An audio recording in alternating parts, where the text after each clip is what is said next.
Welcome to the top 10 things you didn't know about the Baltimore Ravens. Sit tight because we're about to explore the depths of a team as mysterious as Edgar Allan Poe's writings. Ever wonder how the Ravens' 2000 defense compares to an unbreakable fortress? Or how Baltimore football reigned Canadian football? Well, you're about to find out. Stick around to uncover the lesser-known tales of the purple and black. Number 10. Family Game Night. John Harbaugh has been at the helm of the Ravens since 2008, delivering a Super Bowl win in the 2012 season. His younger brother Jim Harbaugh isn't far behind in the coaching world. Jim currently coaches the University of Michigan Wolverines while John handles the Ravens. In 2012, the siblings met in a clash of titans, Super Bowl 47, infamously known as the Harbaugh Bowl. Their parents felt the tension. They wore neutral colors not to favor one son over the other. The coaching brilliance doesn't end there. Their sister Joni is married to Tom Crean, former head men's basketball coach at Georgia, Indiana, and Marquette. That's right, this family is a triple threat in the coaching realm. Can you imagine the intensity of their Thanksgiving football discussions? Number 9. Buy a whisker. The Ravens-Steelers rivalry isn't your ordinary NFL matchup. It's a full-blown grudge match. From bone-crushing hits to last-second game winners, these contests personify hard-nosed football. It all started in 1996 when the Ravens first entered the league. Since then, meetings between these two teams have become a showdown of wills, epitomizing the essence of AFC North football. One lesser-known moment that punctuates this rivalry involves a Christmas Day game in 2016. Remember Antonio Brown's game-winning, immaculate extension touchdown? What many don't realize is that the Ravens safety Eric Weddle was so close to stopping Brown, his beard actually touched him. Yet Brown extended his arm just enough to break the plane and score, effectively winning the AFC North for the Steelers that year. It's this razor-thin margin of victory and defeat that defines the Ravens-Steelers rivalry. Number 8. When Flacco's arm met destiny. Sometimes in football, moments are so miraculous they get their own name. Enter the Mile High Miracle. It was January 12, 2013 in a freezing Denver stadium. The Ravens were down 7 points with less than a minute left in the game. Enter Joe Flacco, the Ravens QB with a cannon for an arm. He stepped back and launched a 70-yard bomb downfield. The rest is history. Jacoby Jones caught the pass and sprinted into the end zone, sending the game into overtime. What you might not know is that the Ravens only had a 3.7 win probability before that play, according to advanced metrics.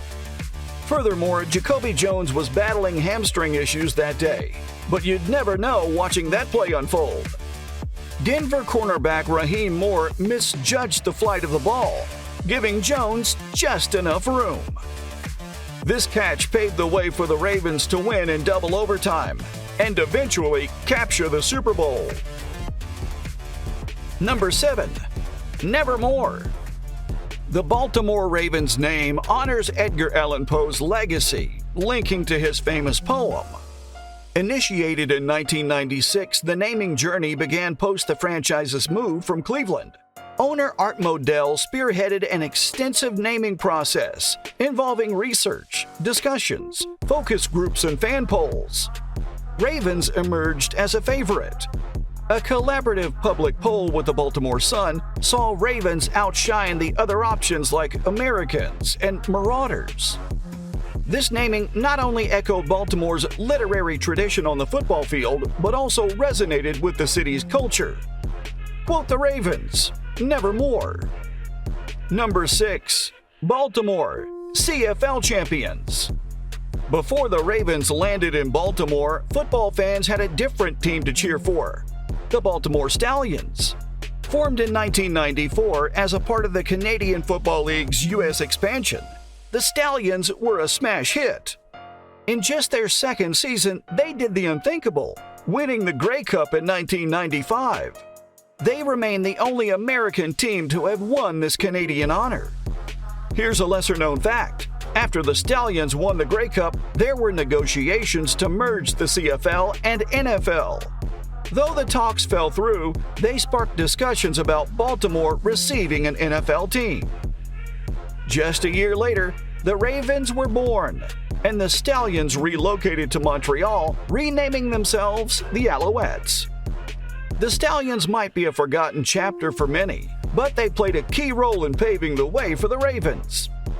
Number 4. Baltimore's O.J. O.J. Brigance is a name you might not often hear, but his story is one for the books. He's a true Baltimore hero, having won a Grey Cup with the Stallions in 1995 and a Super Bowl with the Ravens in 2001. But the story doesn't end there. In 2007, Brigance was diagnosed with ALS, also known as Lou Gehrig's disease, which has no cure. Undeterred by this life-altering diagnosis, Brigance became an advocate for ALS research. He founded the Brigance Brigade Foundation, aiming to help those suffering from this debilitating condition. Even after his diagnosis, he continued to work with the Ravens as their senior advisor to player engagement. His resilience and spirit have made him a behind-the-scenes force in the Ravens' continued success. A man with 2 championship rings, Brigance may have had an even bigger impact off the field than he ever did on it. Number 3. The Raven Nevermore. Let's talk about a true underdog, James Trapp. A defensive back and a special teams ace, Trapp wasn't always the guy in the spotlight.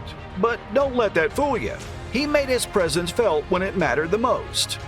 Drafted by the Raiders in 1993, he found his way to the Ravens in 1999 and became a key contributor in their Super Bowl 35 run.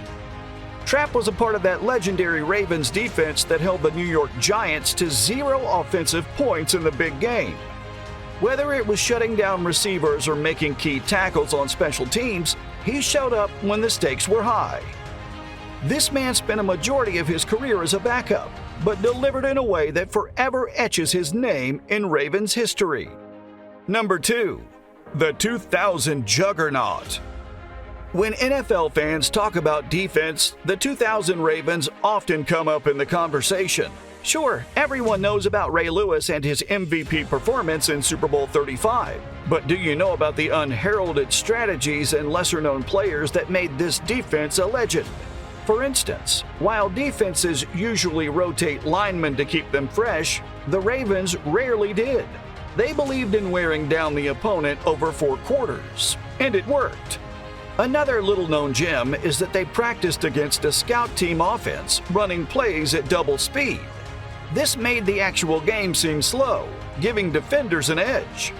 Additionally, let's not forget players like Jamie Sharper and Tony Siragusa, who were integral but often overshadowed. Sharper, in particular, had 107 tackles that season, but seldom got the spotlight. These elements combined to create a defense that allowed the fewest points in a 16-game season, a record that still stands. Number 1. A tale of 2 championships. In a league where the championships define greatness, the Ravens have hoisted the Lombardi Trophy twice. But what sets Baltimore apart is how differently they claimed each title. The 2000 win was all about a defense that could only be described as a brick wall. It was an old-school football fan's dream. Tough, gritty, and almost impossible to score against. Fast forward to 2012 and it's a whole different story. This time the Ravens were an offensive powerhouse. Led by Joe Flacco and his playoff magic, the team was a threat through the air and on the ground. Unlike 2000, where they didn't score a single offensive touchdown in the Super Bowl, the 2012 Ravens lit up the scoreboard. Even their playoff paths were different. The 2000 Ravens were a wild card team that battled their way through the playoffs, while the 2012 squad had to survive the Mile High Miracle and a Super Bowl blackout to secure their win. These 2 titles show the Ravens' ability to win in different ways, making them one of the most adaptable and resilient franchises in the NFL. We've journeyed through Ravens history, unveiling tales that range from family rivalries to foreign championships, from unsung heroes to the crafty strategies that define this franchise, from the mile-high miracle to the Ravens' dual-natured Super Bowls. We've seen that Baltimore isn't just about football. It's about a community, adaptability, and an unyielding spirit that reflects the city itself. Don't forget, if you haven't joined the flock here at Kickoff Zone, click that subscribe button now. Until next time, fly high, Ravens Nation, fly high.